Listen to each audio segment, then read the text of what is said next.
Are you going to be a big sister again? My goodness. So your dad was just talking about how much he loves you and loves being with you. And I said, go get her. I want to meet her. You know what else? I have a friend named Nevaeh, and she's 16 years old. And I know what that means. Is it heaven backwards? Mm-hmm. Do most people know that? Nowadays, most people do. Okay, Nevaeh, I have a question for you. Can I ask you a question? Yes. What do you love about your dad? That he lets me fight him.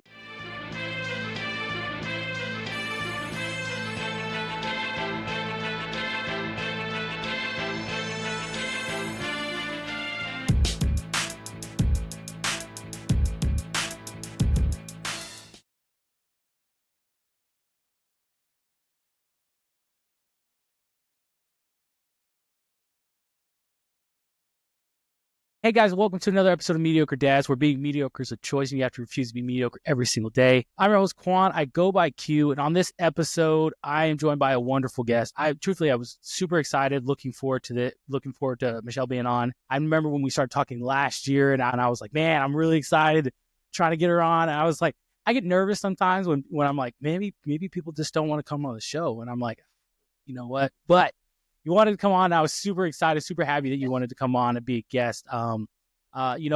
This episode, guys, I've talked to several people about several different things, and we're, talking fatherhood and all those different things. But the perspective of an individual who's worked with fathers, whose passion and whose goal is to work with and build up fathers. And look, obviously, she's not a father. Like it's interesting, right? I like it because it provides us with a different perspective, because as men, I can admit this. We are guilty of doing this thing where we get around other men and other fathers. We're like, man, my kids, man, they were doing this. And then my daughter, and then my wife. Oh man, and we get into, and all the men are kind of like, oh man, let me tell you more, right? But when you have someone else who's like, hey, well, hold on. Have you ever thought of it from this way? And you're like, you know what? My wife may have said something similar to that. I just may have not heard her the way she wanted me to hear her. So, it's just one of those things where I think is awesome. I'm super excited to have you on. Michelle, before we get too deep into it like we are, of course we were, but can you kind of tell the audience a little bit about yourself and just introduce yourself? Sure. Well, thanks for having me. I didn't forget you, but yeah, seasons get busy, and then I'm like, yeah. You were on my list. So I'm glad we're finally making this happen. So I'll tell you personal, and then I'll tell you professional. So personally, I'm the oldest of 4 daughters and grew up and was born in California. My parents met in the Army, and my mom was my dad's boss. And so when he drove her car, they'd salute. And my dad loved that. And they told her to have nothing to do with the enlisted men under her, and she didn't listen. Yeah. And the story, I always say there's different stories or versions of our story that we can tell. And so I don't even know what version's going to come out of my mouth here, Q. But I think, let's just keep it real here. Talking about mediocrity and trying to get out of that place is really part of my dad's story. He was raised on the south side of Chicago. Okay. He was in gangs from the time he was 12. His dad was an alcoholic. There were 3 different last names among the 7 kids, 6 boys, 1 girl. And his mom first got married when she was 15. So it was a different culture, a different era, but he basically had no supervision. It would be like his friend's dad built a shoe shine box for my dad to now sneak into bars on Vincennes Avenue to shine shoes and make money. Yeah. So, he had to figure it out on his own. It was kind of survival of the fittest. So then my dad, goes into the military because his grandfather had been an officer in the military, and he really respected his grandfather. So that's the path he took, meets my mom, gets her pregnant, but they don't know it. So they get married. Voila, I'm the oldest. I'm at their wedding. In fact, I'm a little bit of a snarky pants. Like I don't know, I just have a sarcastic sense of humor. So I did not go to Disneyland until I was 25. But what's interesting is my parents went to Disneyland the first year it was open for their honeymoon. Really? And so when I went with them at 25, I'm like, oh, It's a Small World was my favorite ride last time I was there. We got to rub it in. So anyway, then my parents, finally, when I was about 6, my mom wants to fake out her parents and make it look like they'd been a part of a church, which they weren't. And so they went 3 times in a row so the pastor would know their name. And it would look when her parents came like they went there. But then they hear this message about, the love of Jesus, and they're like, what? So that's what kind of started our family in a new direction. And so we start going to church, and, a year later, I say yes to Jesus too, even though, I think all of us, no matter what age, and I'm going to be 65 in a few months, we're all unpacking that story, where we're kind of sorting. My husband calls it chew up the chicken and spit out the bones. Like, what of this works for me and resonates with my heart, my spirit, my needs, my history? So anyway, kind of fast forwarding, I go to a Christian school, I go to Bible college, but there was a lot of stuff inside of me that I always was trying to push down, the depression, the anxiety, high levels of that. And then in my 30s, I'm doing music stuff and youth stuff in a church, and I'm a dental assistant. I say mental dental, give me the head. That's my comfort zone. And so here I am then dating a guy that I'm in a Christian band with, and he was really verbally and mentally and emotionally abusive. And, the $1 million question for a lot of women, because that's really, I'm going to get to my lane as fathers of daughters, the dad-daughter connection, is how many of you have met some sharp woman and you think, what's she doing with him? Like, that doesn't seem to be a match. And then, in fact, last night I went out to dinner with a 27-year-old single woman who just broke up with a guy. But where often single women are going, there's not much to pick from, So there I was dating this guy, but in many ways I have him to thank after a couple-year relationship that was horrid, is that I called a counselor and said, I got to get help. And so this counselor helped me see how to get Jesus into my trauma story, because I had a lot of sexual abuse from my mom's dad, who also pretended, I would say in many ways, he was a farmer in Minnesota, to be a great role model, right? And yet he, quote unquote, got my ground. I say got her pregnant. I realize it takes 2, and I'm not just trying to put the onus on the man. But right, so she got married in a black wedding dress, because of the shame back in the 30s. So my family history on both sides is a train wreck, because my dad's dad, who was an alcoholic, died of gangrene, and he died homeless in a boxcar. Both of my parents really have no template of how to be parents. Or for my dad, it was much lower than my mom, but not much. So then I show up and they don't know what to do, right? So this stuff is in me, and I don't know what to do with my inner world because nobody talked that way. It's just, how do you perform? I'm an oldest of 4 girls. I perform. I know how to get things done and go for the accolades and work harder than hard. And so it all kind of started crumbling on the inside of me. And I finally called a counselor after that dating relationship. And 8 years, I had to unpack my story. But at the end of that, I went, I want to do this with my life. Went to grad school, got a master's, later got a doctorate. Now I'm almost 30 years. I've been walking alongside folks that have broken stories. We all do, but they invite me into the sacred place. Kind of the dad-daughter piece now, the professional side is that, I was now in private practice in my 40s, late 30s actually. And one day I was reading in Luke 1. Now, if some listening may go, yeah, we love the Bible, we love God, we love the church. Some may go, you've got to be kidding me. I'm shutting her off right now. I hope you can hear I am not a Bible thumper, but I want to be my authentic self in telling my story.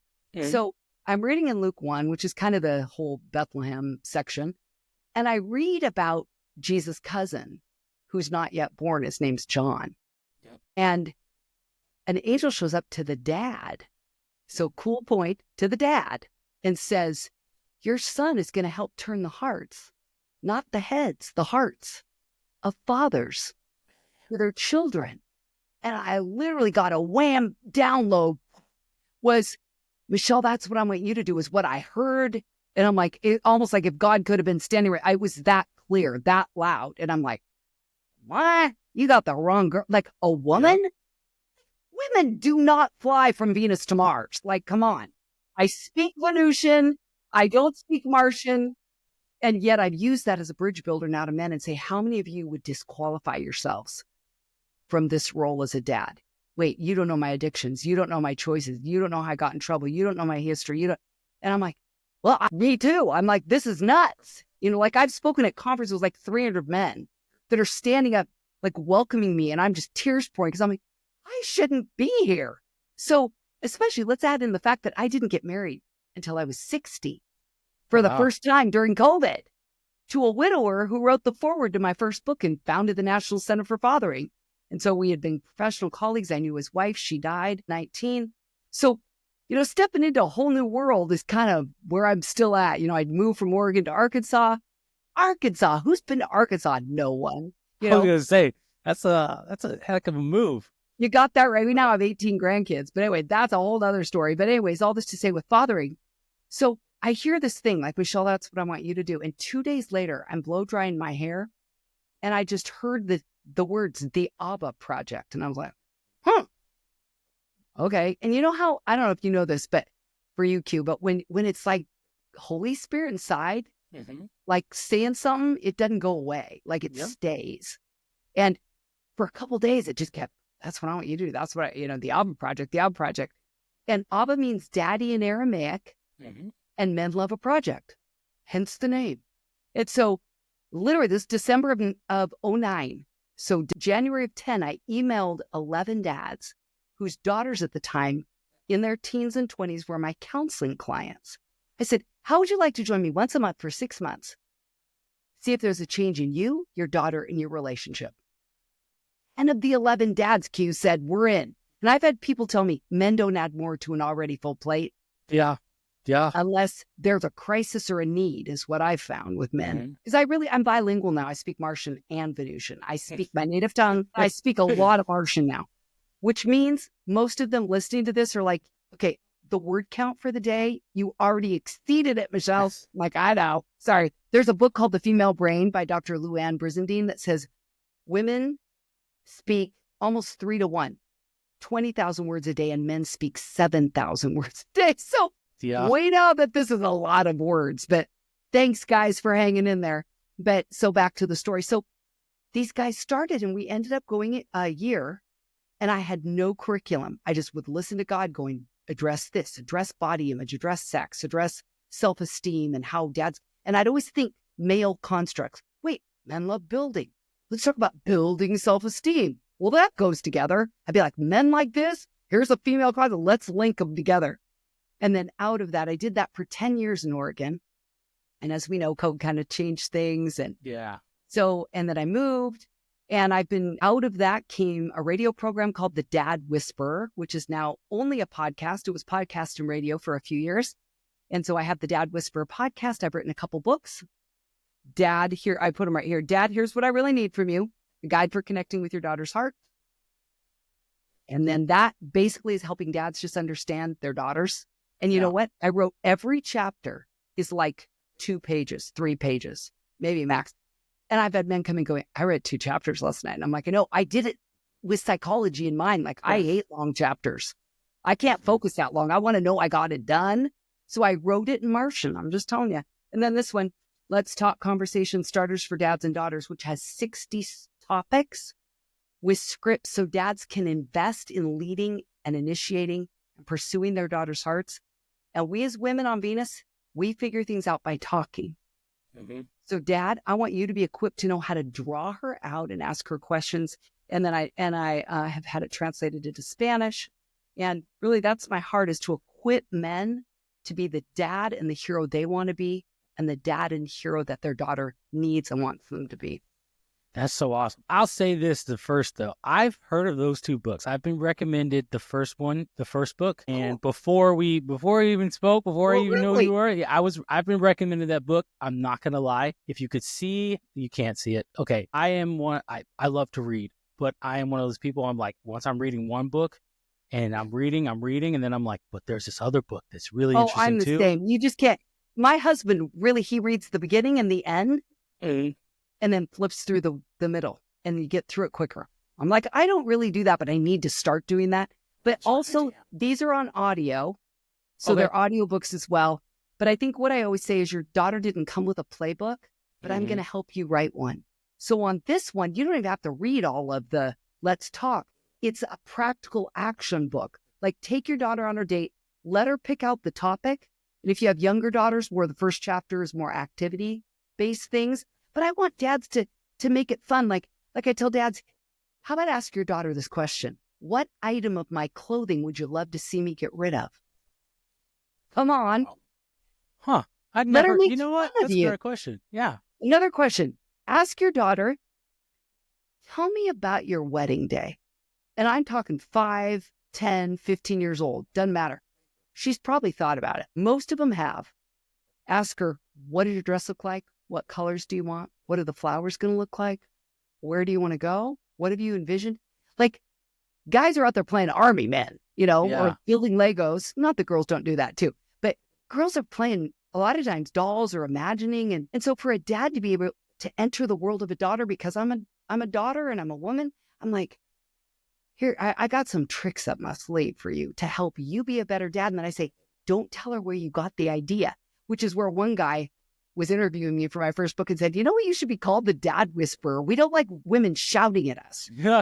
Somehow you whisper in our ears. And I'm like, I want you to get all the credit. You don't even have to tell her where you got this information, because honestly, and today you'll find, I don't even know where we're going to go in this conversation, but I promise you, I'm going to keep sliding in practical action steps. Ask her this, do this, because I found men do not need more theory. Most men go, I want to be a better dad. I mean, would you say, Q, since you've been doing this, have you ever met a dad that goes, actually, I'm really good where I'm at, and I kind of want to bring it down a notch? I mean, that's why you're titled mediocre. Come on. Yeah. Like, guys are like, yeah, that's my goal, And which is why I asked you what that meant, because it's so creative. But I'm telling you, dads, if you don't take action, you can't be the action hero, the action figure. You probably all liked him. Who was your action figure, Q, when you were young that you loved? My favorite is Batman. I love would Batman. you have liked Batman if he didn't take action?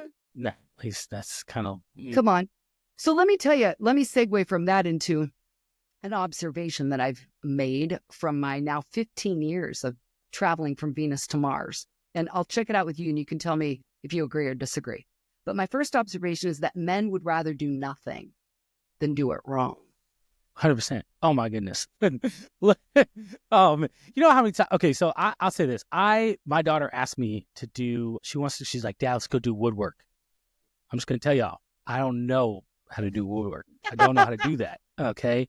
Now I have a miter saw. I have some wood in my garage because I did a wood project in my room. I made, what's it called? I put some wood up thing and I made a pattern on one of my walls, an accent wall. I did an accent wall, right?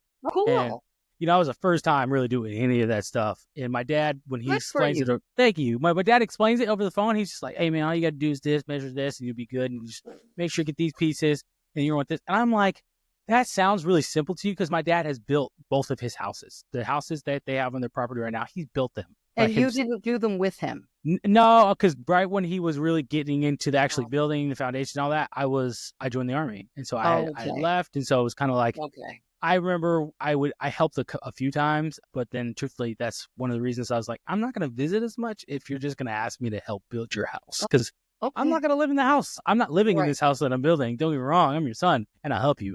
However, I don't want to take vacation to come do more work, you know? So like it was one of those things I was like, yeah, but no, I say all I say is because I don't know how to do woodwork, but my daughter asks me all the time. She's like, Dad, can we do woodwork? Dad, can we do woodwork? And honestly, it's one of those things I was like you said, I would rather not do it and then do it wrong. Whereas then she learns incorrectly, or she like it's not fun, or she doesn't enjoy it. Like I want, if I want to do it, it's like, I have to go teach myself how to do woodwork. But do you also mean you want to be perfect on the first try? Yes. So you don't want to tell her, hey, I'm learning. You're modeling vulnerability to her when you say, let's learn it together. You don't have to be the expert, Dad. You just have to be present. You don't have to be perfect. You're right. And, and I think a lot of dads would understand and resonate with that. But I think where a lot of dads also hurt themselves or kind of get in their heads is, especially when you're raising daughters, is like, okay, I want to be the best representation of a man as possible for her. especially when they get older and they're going to get married, potentially get married one day and have their own kids and find that man who's going to be the father of their kids. I want to be the best, perfect example I could be, because one day when they leave the home, I have to be able to trust that they're going to be okay. And so it's like, if I don't put in, and this is, again, maybe it's just me who's gets in ahead of this, but it's like, you start to realize as they get older, it's like, I don't have as much time as I thought I did. I thought 18 years was a long time. I'm like, oh my goodness, my daughter's going to be 7. My oldest is going to be 7 in May. And I'm like, holy crap, I still remember when she was 2. You know? Yeah. It goes so fast. And so like then when the realization sets in of like, okay, time is not on your side and time is not your friend, the feeling of like, okay, I need to perfect as much as I can possibly can, because, you know, I have to travel. I have to balance between work. I have to balance between family time. I still have to be a husband to my wife. And if you have multiple kids, you know, then it's like, okay, I can give, my oldest is Nevaeh. So I can give Nevaeh what she needs, because this is Nevaeh's personality. Yeah. But my second is, her name's Eden. So it's like, okay, but Eden needs this. This is what Eden needs. And then when my son is here, okay, so Elijah needs this. And it's never the same. Right. It's never the same. So you can never do the same thing. And so you're like, for one, you're playing, like, one, you're doing, I learned how to do woodwork. The other, I learned how to build a computer. And the other one. So you did do the woodwork with her? No, not yet. But I came up with a great idea, because the Army has taught me how to problem solve. Okay, good. But let me just encourage you, though, honestly. I have had I countless, either whether they've been counseling clients for almost 30 years, I've been doing that now, or whether it's been 8.5 years on the Dad Whisperer or whatever, over and over, you know what I hear from daughters? I just want to be with him. I just want to be with my dad. I don't even care. So she's not aware of what you don't know. She just wants to be with you.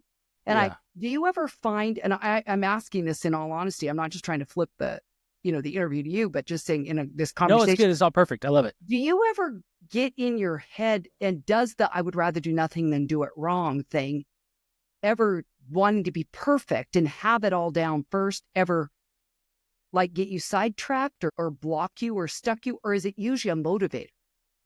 No, it definitely gets me sidetracked, right? Because then it gets me to think about all the other times that I had an opportunity to be to choose to be present rather than to be perfect. And so, and then I'm sitting there thinking, I'm like, dang it, I could have seized that. I should have seized that opportunity, you know. And, you know, you said it, the daughters just want to be, they just want to, ultimately, they just want to be with us, right? They just want to be with you. And my daughter tells me all the time, and, you know, this is one of the reasons I love doing the podcast, because I get to talk to many different people, but I learned something different about myself and other people, and especially about my kids. My daughter tells me all the time, she goes, well, I just want to be with you. I just want to be with you. Oh, she says that. Yeah. And I'm thinking like, okay, you want to be with me, but that means you also want me to we have to be doing something. So, cause we want to remember things, right? But in reality, it's like, no, she just wants to be there. And so she literally, I can tell you right now, if I told my daughter, I said, hey, you can come watch me. You can come in, watch me do the podcast. Yeah. If you would like. No, because she has ADHD like me, and she will definitely interrupt. But she may not if she knows that's the boundaries. Yeah. Well, you know, that's definitely true. That's definitely true. Hold on just a second. Nevaeh? Just tell her, I want you to meet Dr. Michelle, but then say, and she wants you to listen. So Nevaeh, we can talk later. Yeah. Hold on just a second. Let me see if I can get her. Nevaeh. Hold on just a second, guys. Okay, guys, while he's away, I'm just telling you, I hope this is bearing witness with your spirits, with your hearts, with your minds, with your experience. Is step in, watch what's happening here. I'm saying go take action, Q. Let's not just talk about bringing your daughter in. Well, hey. You're going to say hello? I wanted to meet you. Hold on. I'm an oldest daughter. Hold on. Come here. You can't hear me? Not yet. Okay. All right, Nevaeh. So this is Dr. Michelle. I want you to say. Can she hear me? Can she hear me yet? Not yet. Hold on, just a sec. Okay. Oh, you're gonna put the headphones on her? Oh, this is awesome. This is This why is we got a so second pair. fun. And I'm still in my uniform, so. All right. With the headphones on. Can you hear? Can you hear me? Can you say hello? My name is Michelle, and guess what? I'm the oldest daughter.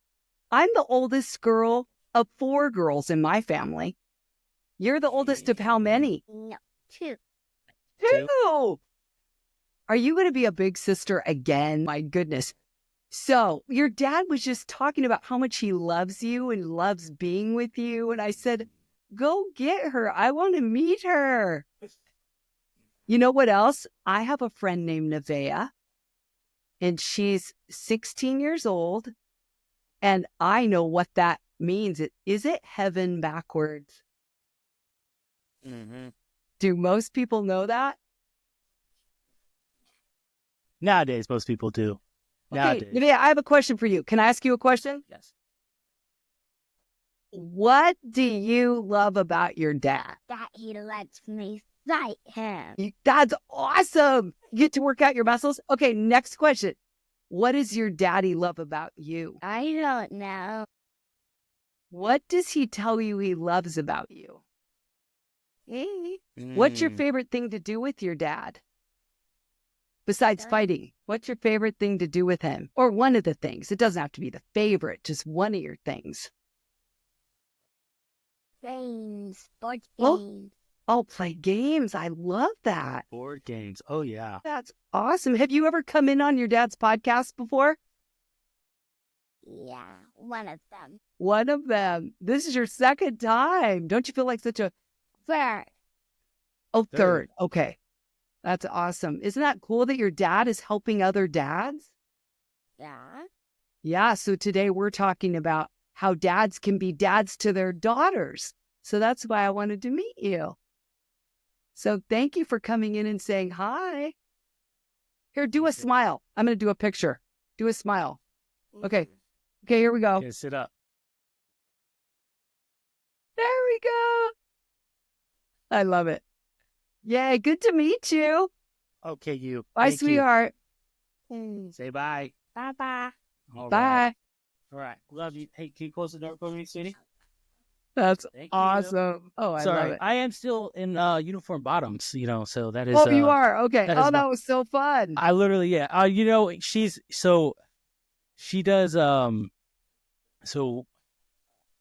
She does, she likes to do videos. So she will ask me to do the video. She's like, oh, can I record a video? Matter of fact, she did one like 2 days ago of her doing Barbies. I don't know. Right. And so like, I've uploaded them like 2 videos for her, and on the Mediocre Dads channel, like it's called Mediocre Kids because it was her idea. Cool. Oh yeah, she literally was like, we can do mediocre moms, then you can do mediocre kids, and I don't Because her like. brain's going. She's creative, Oh yeah, so entrepreneurial. she loves the video. She loves to do the videos because I mean she knows, she sees me doing the videos and doing the things. That's And so cool. and so it's one of those things where it's like, I love that you enjoy doing, or like seeing me doing it, and then her setting. I'll set it up for her, like, and I set it up, and I was like, hey, I was like, you gotta come look at it. I was like, this is your show, so you gotta let me know, like, this is what you want it to look like. Are the lights cool. good? Are the things good? Because like I have a lot of lighting and fancy cameras and all that stuff, but she enjoys it, I really love. So I will tell you, one of her favorite things to do for us to do together is go to the arcade. And so in 2022, when I PCS'd to Fort Sam Houston from North Carolina for my birthday, so it's a crazy story. I was kind of explaining beforehand, but like I had just finished everything. My wife had our second daughter October 19th.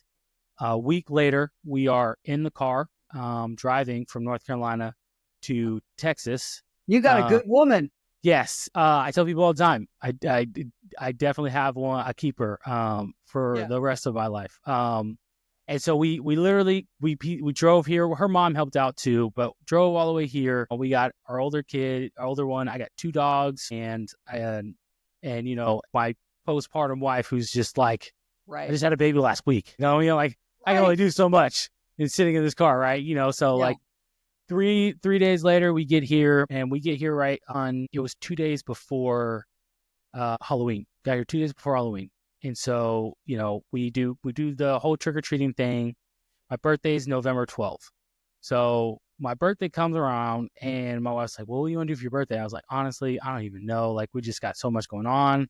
We just got our stuff from the move. So we just barely just got our house set up and not. I said, you know what?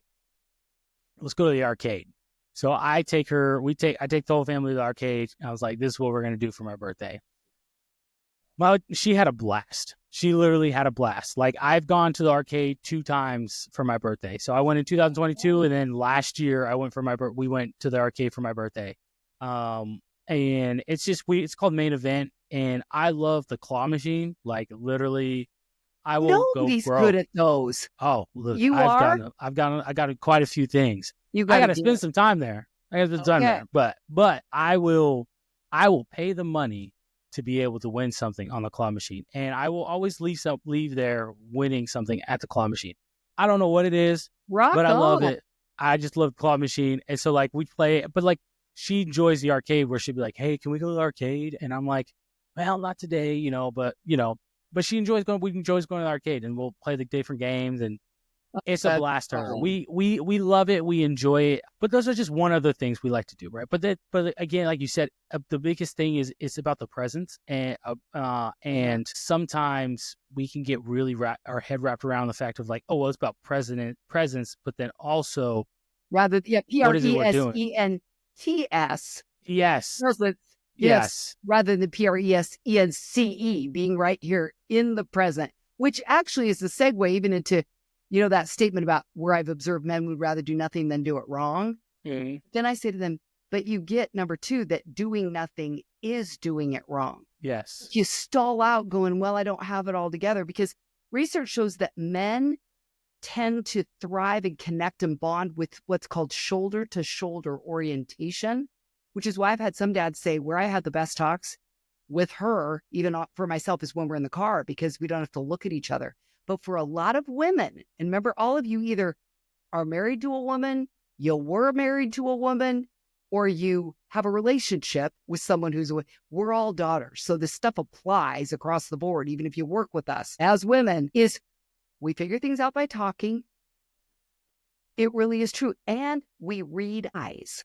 So if there's not a match between what you're saying and what your eyes are saying, like you might, daughters are like, why did you look at me like that? Or your wife or girlfriend or whatever. And you're like what? I would say men read lines, women read between lines. So the whole thing about not doing anything, it's also, if you don't say something to her, you look beautiful, or I love that color on you, or you're so creative. A lot of us on Venus will assume it's something negative you're thinking about us if you don't say the opposite, say the positive. Because that's just that concept of don't worry about doing it right, because doing nothing is doing it wrong. But I know as men, you want to get it right. And that's where I'm like whispering, say it like this. Like a tool that I love putting in every guy's fathering toolbox is to start a sentence with, I'm wondering. Mm-hmm. Like if your daughter, you're like, why did you just pull your sister's hair? You know what? That's probably not going to get you the answer you want. I don't know, or some excuse. But if you say, I'm wondering, why did you pull your sister's hair? I mean, in fact, you've had Megan on the show, and she and I go way back because her dad did the ABBA Project, all sons and then her. And she's let me write her story in my books and on my podcast, giving me permission to share this. Her dad came, and she was a senior in high school, 17 years old. He's like, we don't connect. I don't know what I'm doing wrong. I don't know how to fix it. And so that's what I find men say, how do I fix it? And just get to the point already, like 2 things. So I said to her dad, Andy, because he goes, I asked her, why didn't you go to school today? And he goes, she either bites my head off or the claws come out or the wall goes up. Like I don't get an answer. She goes silent or she attacks me, verbally. So he says, I don't know what to do. And I'm like, put I'm wondering in front of your exact same question. Instead of, why didn't you go to school today? I'm wondering, why didn't you go to school today? Guess what happened? He goes, well, I don't got anything to lose. He goes home. No lie. True story.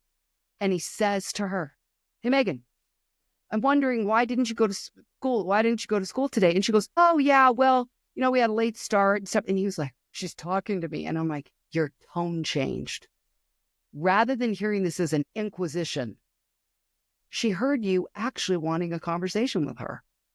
So, Dad, some of these little tools make such a big difference because, like I said, men shoulder to shoulder orientation, women are face to face.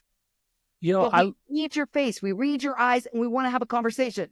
Yeah. No, I love that because I'm a little similar where like I have to read body language and social cues because I can be a talker, because I can be a person that's just really energetic, right?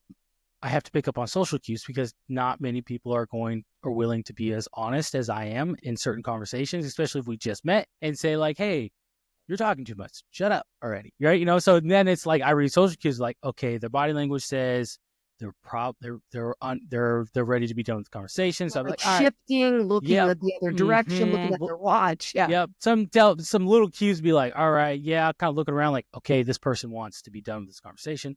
Cool. Hey, whatever the case might be. But one of my things I teach my daughter, I try to teach her is like, hey, I was like, pay attention to people's body language. I said, it will tell you a lot, right? And it helps with the communication, the conversation piece. I like that because, like I said, it's worked for me. I know me and her, she's like, I have an identical twin, but she's like the third version of me. Literally, like she is like we exactly the same, Well, that in so many ways. And it's you as a dad learning to read your daughter's body language because a lot of times she may be saying one thing and doing another. And so it's 100%. easy to get angry. And what's interesting even about that idea of where dads want to get it right? Yeah. And so when their daughter starts pushing back and pushing away, I find dads are pretty soft on the underbelly a lot of times more than what you might admit to yourself or to others. And I think part of healthy masculinity as a father, as a man, as a dad, is being honest about where you're hurt rather than going to anger. It's kind of, I say sad and mad are two sides of the same coin. And, now I'm getting more into my shrink land. But what's interesting is I did a podcast interview where I was the guest. I wasn't the host on this one, with a friend that has a Men in the Arena in Oregon. And what's so interesting, he went through all 15 tools, fathering tools in my first book. So it was long, right? This long conversation. Well, in the middle of it, they pulled a 47-second clip where all I did was tell the story of a dad with a 2-year-old that said, oh, you work with dads of daughters? Okay, you got 20 seconds. Tell me, or no, I think he said you got 30 seconds. Tell me what I need to know. Tell me one thing I need to know. I said, and this is the part they put on a clip, okay? It went viral, 3.4 million views to this. Oh, wow. Is all I said was to this dad, I'm going to do you one better. I'm going to give you 3 words. See, I'm speaking Martian, right? Drop your anger. I said, your anger will do more to destroy her spirit, make her shut down and stop trying, make her internalize your negative view of her, make her assume that something's wrong with her. I mean, on and on. I'm like, every bit of your anger will destroy the core of who she is. And I said, so your daughters too, make a covenant right now with your tongue that you will never respond in anger. And that was the clip. They cut it off there. It was just this short thing. 3.4 million views, which tells me a father's anger has shaped most of us. And dads, I'm saying, you want a practical thing, Q? Because I told you I'm all about practical. We can talk till the cows come home about, here's a problem with dads, here's a problem with men. If you don't have something to do about it, to take action, to maybe be a different dad than your dad was to you, I think that this conversation's in vain. Yeah. But Dad, here's a practical action step. And I'll ask you, Q, so Nevaeh's 6. Do you ever give her a 6-minute timeout? Do you give a timeout as many minutes as their age, or have you ever heard of that? I tried that when she was like 2 or 3, and I was like, gosh, this is 2 or 3 minutes is long for me. I'm not even gonna lie to you. I was like, yeah, this is. And then I was like, as I get older, I'm like, nah, I'm good. That maybe, Well, you've heard of it. Yeah, you've heard of it. So, if they're 3, you give them a 3-minute timeout. They're 10, you give them a 10-minute timeout. So what I say to you, Dad, is when you get angry or you notice you're starting to build, you want to catch it on a 0 to 10 scale. If you can catch it at 4 before you hit the halfway mark, that's a win. Does that make sense? You're kind of noticing your blood starting to boil. You're like, because you will always say something you regret. Because Yeah. when you notice something happening on the inside and you're revving up, fire's getting stoked, you're like, okay, the rage is coming. And then you yell at your kid to stop disrespecting their sibling or their mom, and you just modeled the very behavior you're asking them to Not stop, to and do. it's just a train wreck, right?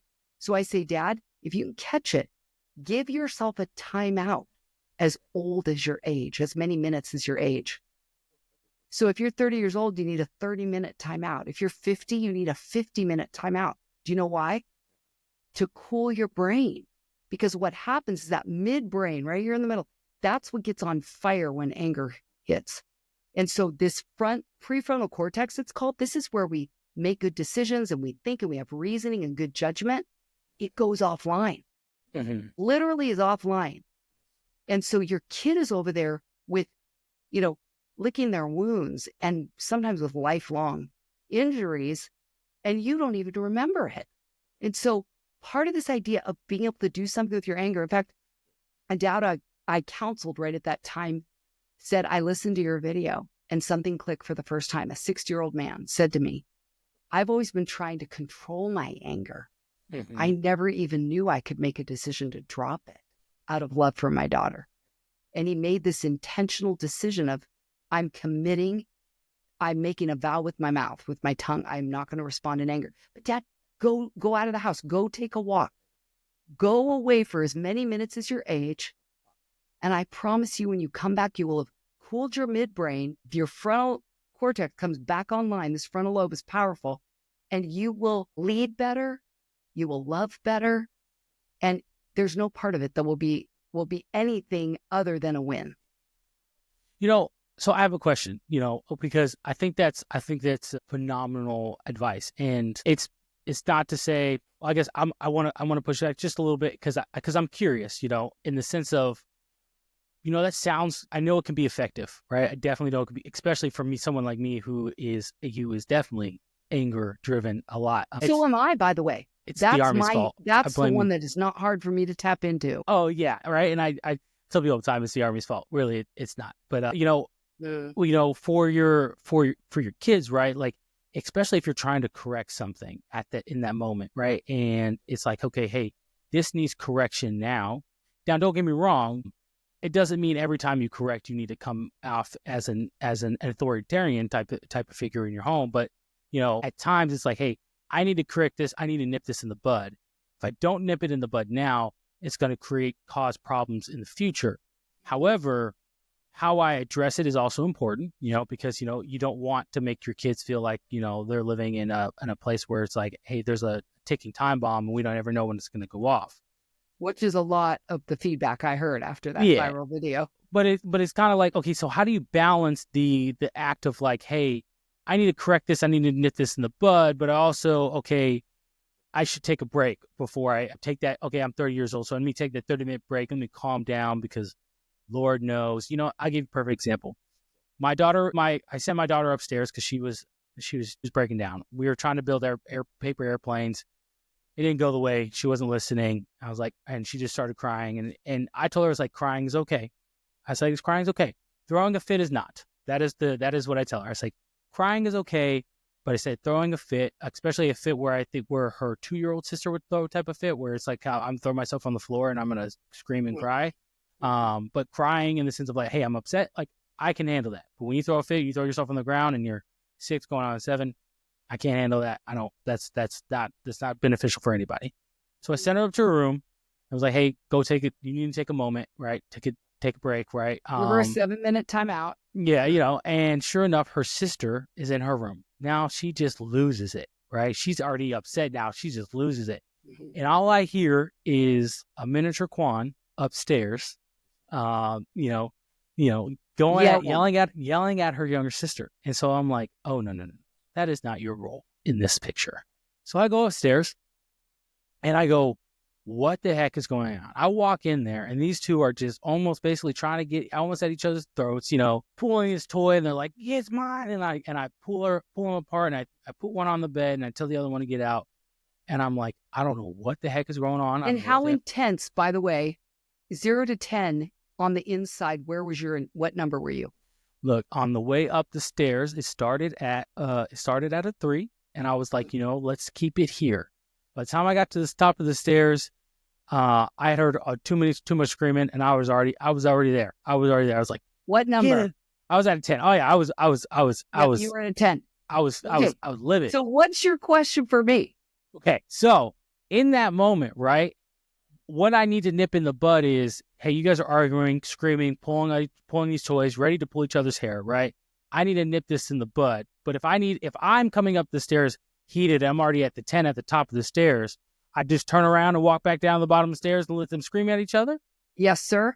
But I'm going to give you a couple other thoughts, just so you have kind of a mental template to back up for a minute to kind of get a bigger view, like just to kind of run this scenario through a grid, is that our nervous systems are active every minute of every day. They're part of our wiring.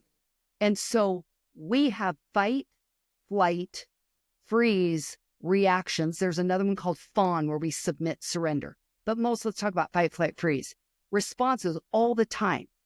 And we all get what's called dysregulated. So you got dysregulated at the top of the stairs. But if you press rewind on the story, Nevaeh was already dysregulated when she was downstairs. And sometimes, and again, I am not speaking to your parenting at all, but sometimes I remember being raised where it was go to your room until you can put a smile on your face and come out. But here's the magic bullet. The only way any of us regulate ourselves is to co-regulate with someone whose nervous system is in balance. We do not do that in isolation. And there's times, especially because I was single so long, I would co-regulate with God, with Jesus. There has to be an other. We cannot do that in isolation. And so I don't know how you were raised, but I was raised to go think about it. Think about what you did. Calm yourself. It doesn't work. Think of it. That's why we soothe babies and rock them back and forth. So what children need when they're feeling either violated, threatened, like this is mine. No, that's a boundary that is not yours, and a parent intervenes. But is that you pull your child closer. So when she's already frustrated at the table with art, I'm a firstborn. I want everything perfect. I say it's excellence. Let's be honest. It's perfectionism. Is that her too? Yeah. So she's doing a project, but you have a teachable moment right there before you're at a 10 to stop there. Always think, pull close. Because you actually said, I'm going to go back and quote you. Didn't you say lean in? Yeah. You said it. So you already know this. Is pulling them close sooner than later is the game changer. That's the magic relational deposit into her bucket. And then here's what I tell dads. If you can learn to ask better questions, you will be a better dad. Just like in my first class in counseling school. You know what Joan McElroy said something I'll never forget. She said, if you learn to ask better questions, you'll be a better therapist. And I say it to dads. If you learn to ask better questions, you'll be a better dad. But you know what? I'm tool girl. I'm like, okay, so what's that mean? Okay, do you remember in school learning who, what, when, where? How's it end? Why? Sometimes how? Yeah, look, everybody knows it. So you're not learning anything new. You got the grid in your head, right? So dad, learn to ask those questions with what's going on with, well, any kid, wife, anybody. But I'm talking about dad, daughter. So see, and the one you want to use the least is why. Because it tends to be, you can use it some, but use it sparingly because it tends to be a looping question. I don't know. Why'd you do that? I don't know. You don't always move the needle, whereas you could say, what were you thinking? Or what was going on? You're going to get the same answer, or kind of it'll move things. You're dealing with the same issue, but you get a different response. So say that right then, you're sitting there and she's getting really frustrated with the airplane. Tell me with that grid, where would you start? Probably start with how. Okay, go ahead. What would you say? I probably... Because there's no right, wrong. You're good. So I'll be honest, I'm guilty here. My job requires me to ask a lot of questions and know how to ask questions. So guilty knowledge, I will say I think I am pretty decent at asking questions. Not the greatest when it comes to 6-year-olds. I'm going to teach you a trick that I bet you haven't learned on Mars. Maybe not. But But I'm going to show you here what it looks like. Okay, so what would you ask? You can start with any of those words. I'd probably ask, how can I help you get through this moment right now? Because she was crying, she was getting upset. And so that would probably be the first question. If I had to steer away from why, if I were to steer away from what questions, it'd be how. Now give me a what. What caused you to break down, right? Excellent. What caused you to break down? So say that she goes, I can't do anything right. Next step, Dad. Somebody's dads work really hard going, I'm now trying to lead. I'm trying to get her somewhere else. Stay with her. Use her exact words she just said and ask who, what, when, where, how.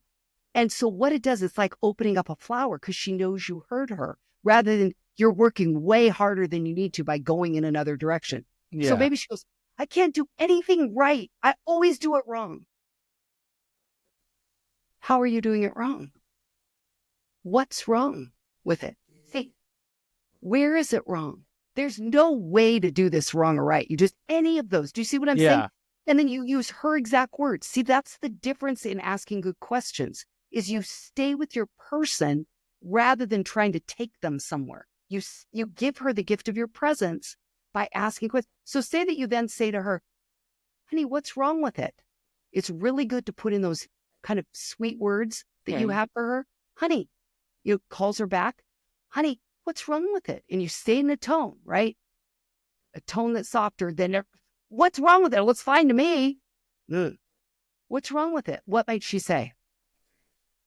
It's not even, because with the part she was getting at, when you fold the paper like hot dog style, and she just didn't have it straight. And I was like, all right, hey, you got to slow down. I said, your brain's moving really fast. So you started directing her. Yeah. But to back up and stay with her in her frustration, because she can't learn to get out of that without someone else helping her. You as dads, your presence is a gift to your kids. So if you say to her, what's wrong? And she goes, what would she say? The edge isn't? It wasn't straight, right? Or whatever. Their videos going too fast. I can't keep up. And we were pausing it. There was a lot. Yeah. So and sometimes dads go, there were so many words there. I don't even know which one to go with. Go with the keyword or the last word. Keyword might be what? Video. Yeah. Straight. Or if you're lost, take the last thing. And I can't do it or whatever. But you pick one of those. What's not straight? Well, this part isn't straight. I hate that. What do you hate about it? You might think she's going to go, Dad, this is stupid. I mean, I've had dads in the ABBA Project. One of the times I was saying something about my shit. They go, oh, where'd you get your shit and stuff? And then they started laughing because I totally started saying more when they asked questions with who, what, when, where, how. So I don't know. It's just something to try, because if you can back there before it escalates, have her learn with you to calm. You may even, if all of that doesn't work, sometimes you can say back what she said. It's just none of it's right. None of it seems right. So you ask it as a question, but you repeat her words. But you know what? Another one, like you just said, what can I do to help you? She probably doesn't know. Yeah. She doesn't know how to answer that, which is okay. I'm saying that's a great question. I don't know. I'm used to talking to soldiers, so that's part where a part of the questions come to her. For a 6-year-old, I'm like, she's not going to understand what I'm asking. She doesn't know, but she needs to co-regulate with you to calm. So it may be that you ask a couple questions and she's not tracking. Say, honey, come here. Because she needs daddy's hug. She needs to calm her nervous system to be able to go back to the same project, and without being flooded, she could probably do it. Or you get to say, how about we change course? That's where you problem solve if nothing else works. But you want her to learn how to problem solve. You could say, how about we both do them not straight? You join her in it being less than perfect. What a gift would that be if she could learn that at 6? Because if she didn't learn at 6, imagine at 16. This is the time. You're at the prime time. I mean, I just watched her with you. I mean, she's looking at you. She's adoring you. She wants to be in your space. So when you pull her towards you when she's melting down, it's such a gift. And to be honest with you, like I told you, my dad didn't have a template of how to be a dad. And it was long after, within the year of writing Let's Talk, I realized, oh my goodness, I think I was in an interview and it dawned on me and I went, you know what? I think I wrote the book I wish my dad would have had. Yeah. Still at my age, doesn't know how to track with the depth of me. And he has said to me, Michelle, you use so many words and I can't track with you. And, things where I've always felt that disconnect. I wish he would just listen longer. We have 2 ears and one mouth for a reason. And I so say it all the we time. can expand capacities.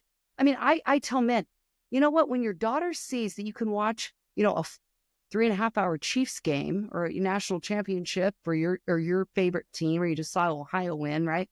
And she sees how long you can sustain interest in what you do care about, but you can't even listen to her for a couple of minutes.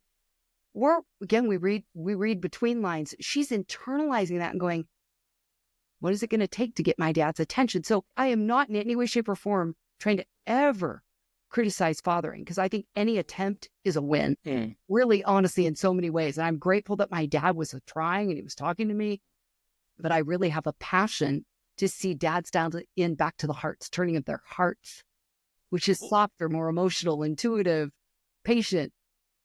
And I think that's phenomenal, right? And I think it's because, truthfully, I think that's what a lot of dads want. They want to strive. We strive for that in the moment, like right now, for the dads listening, and even myself, it could feel like a utopia of yeah, it sounds good, and those tips and tricks, they help here and there, but in reality, in my day-to-day life, do I have the luxury of time to apply what you're talking about? And do I have the luxury of, if it doesn't work the first time, and I feel like I don't have time, well, then I'm going to equate that to, well, okay, it didn't work. Or when in reality, it's like, okay, well, it didn't work that the first time because it's just something new. It just means it needs to be implemented for a longer period of time. And if it's implemented for a longer period of time, then, your kids, obviously, they learn from us, they watch us, they hear us, they listen. And I know you know this, right? And so by that, it's like, oh, okay, right. Hey, then it can actually take form where it's like, now I see where she was talking about. And I, as dads, we do put, and I know you deal with a lot of dads, we put a lot of pressure on ourselves. We put a lot of pressure on ourselves, and we say, hey, I have a burden to provide. I have a burden to lead. I have the burden to be a man that is powerful, but also that is capable, but also I can be sweet. I know how to show love, and when to show love and when to show the lion, if you will, right? It's kind of like the lion and lamb type thing, right? It's I love that. Hey, I can show the lion. I know I can show the lion here, but I need to show the lamb here. But then sometimes the wires get crossed and you're showing lion and the lamb, and you're confusing everybody around you. And then all that means then is go make amends. Yeah. Own your part, Dad. Go and make amends. Make it right. And I had a friend tell me a story of one of the guys on his team who said every night with his 4-year-old daughter was his pattern. Has Daddy been cross with you today? I thought that was an interesting choice of words. He wanted to make amends every day, keep it fresh. I know another story of a dad that divorced. 20 years, the daughter wouldn't have any contact with the dad. He'd try to reach out, rejection. And so my friend who works with dads said to him, I want you to go text her. Somehow he got the message to her, I think it was texting, and said, tell me how I hurt you when I divorced your mom. She wrote right back. He had never given her an invitation to own and then to listen twice as long as you talk till she's done.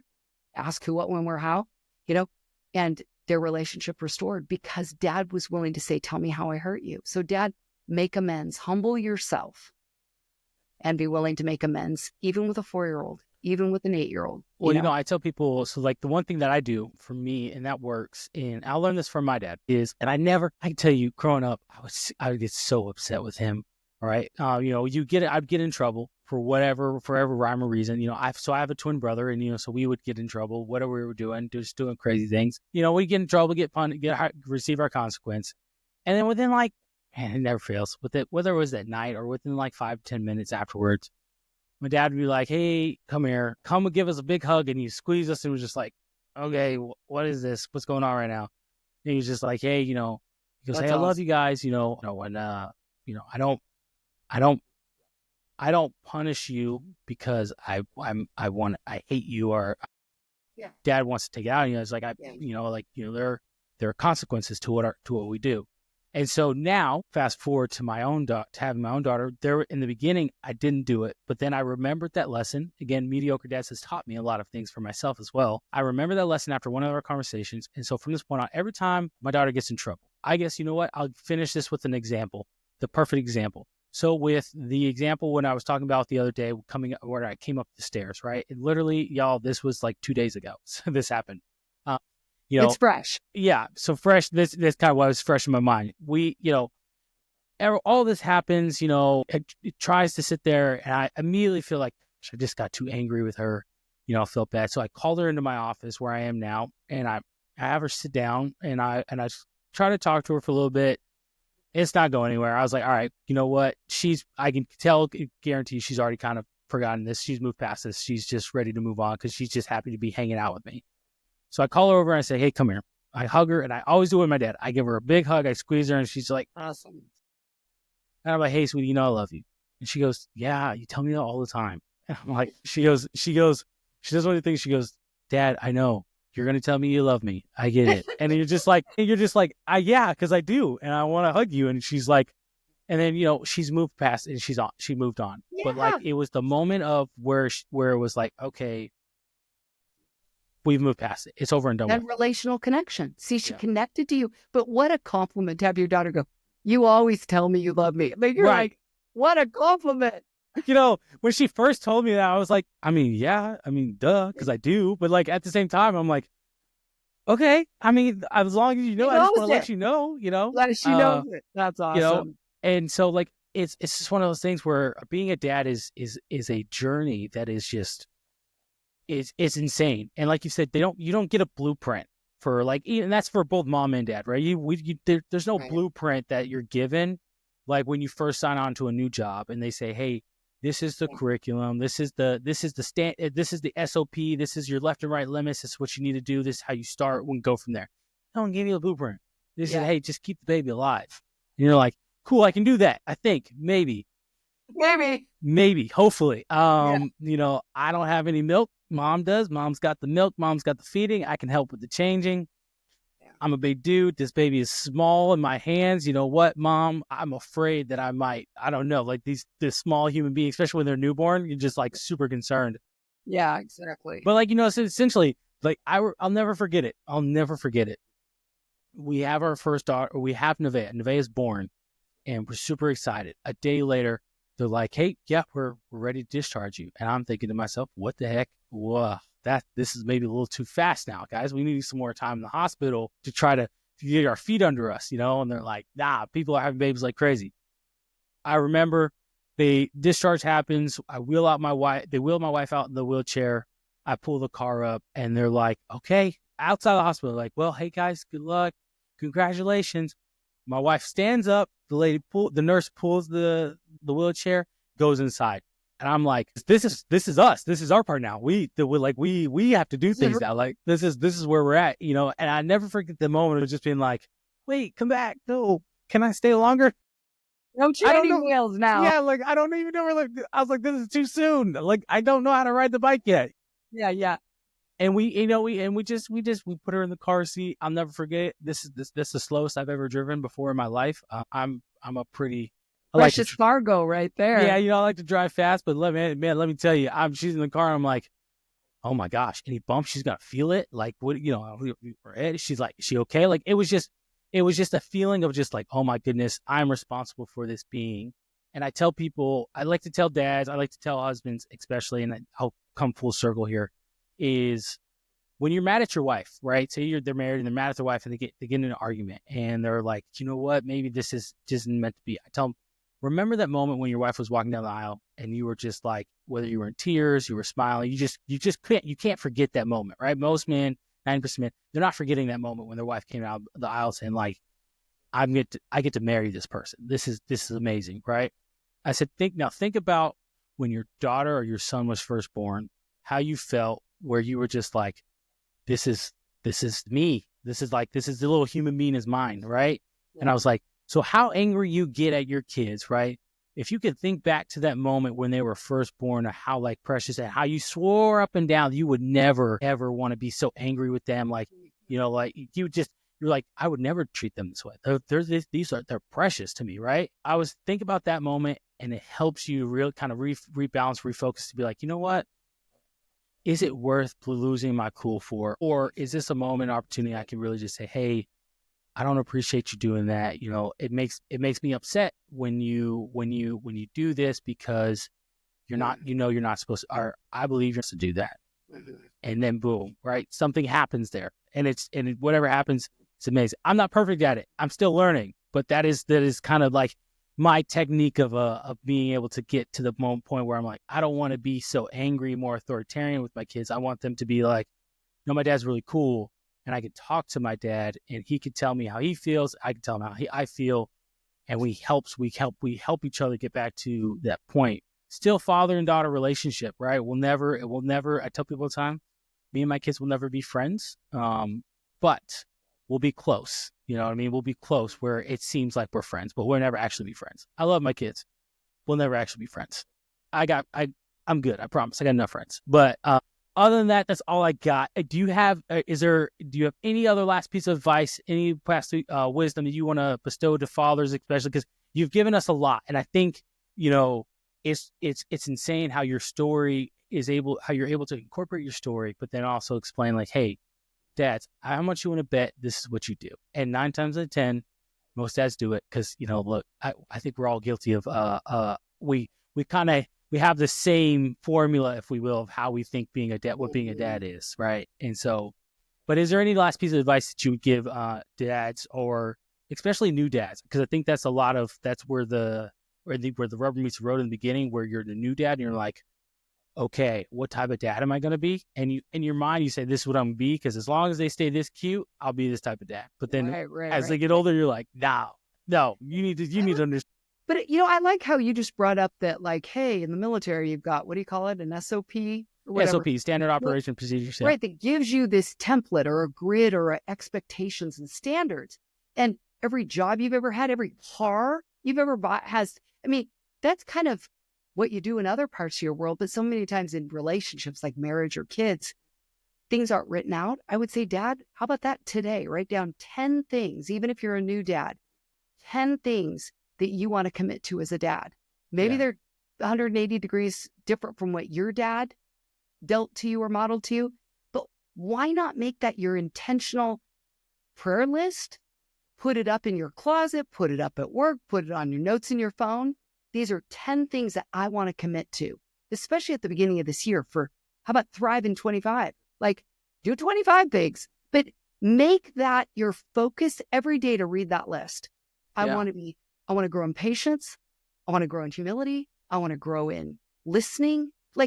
And again, you might think it's so vague, but there's a lot of research out there. That's why I remember there used to be these companies that would say, get pictures of cars or the body you want and put them on your fridge, so you're always seeing them and it's repetition in your brain, So, and we know there's Bible verses that talk about what you meditate on, chewing like a cow, kind of down it goes, up it comes, But I would say, Dad, make a list today of the kind of dad you want to be, committed to prayer, committed to intention. And one of the things I want you to know too is I'm all about coming alongside dads. So I coach dads on Zoom. I have a couple books. And if you want to sign up for all my stuff's free except my books or coaching. But the Dad Daughter Friday blog, I write it every other Friday. They're free. I've done that for over 10 years. And I'm always taking nuggets, just wanting to give you a bite-sized nugget that you can chew on. And feel free to reach out. I'm at drmichellewatson.com is my website. And I've got lots of resources there. And I'm all about equipping you. And then again, go to the Dad Whisperer podcast. It's on Spotify, iTunes, Google Play, Apple Podcasts, and subscribe. And we'll keep the conversation going. Thanks for having me, Q. It was great to meet you and meet Nevaeh. It was so fun. Absolutely. I love it. You're the first person to say, hey, yeah, go get her. Heck yeah, I want to. Heck yeah. And I loved every bit of it. Because what I said while you were away to the dads, I'm like, see, this is a dad taking action. We're not just talking. He's doing the action.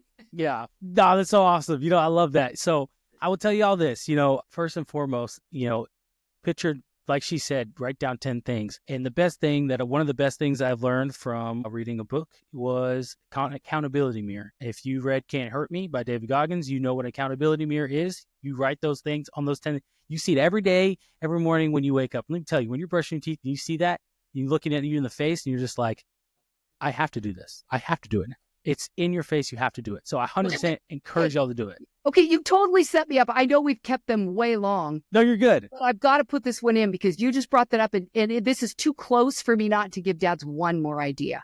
And I call it messages on mirrors. Is for most of us women, the mirror is not our friend.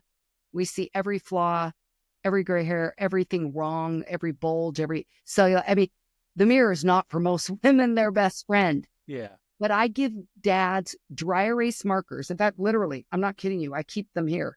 I keep dry erase markers. Oh, here it is. These Expo ones and sticking pads. And I give these out to dads. I'm like, go home today. Because if you write 10 things on your mirror, imagine the power of in your handwriting, writing messages on your daughter's mirror, either right on the mirror or on a sticky note. I'm telling you, bathroom mirror, bedroom mirror, whatever. Your daughter will save these messages. And then when she's looking in that mirror, your words are right there to counter the lies in her head. So there might be part 2.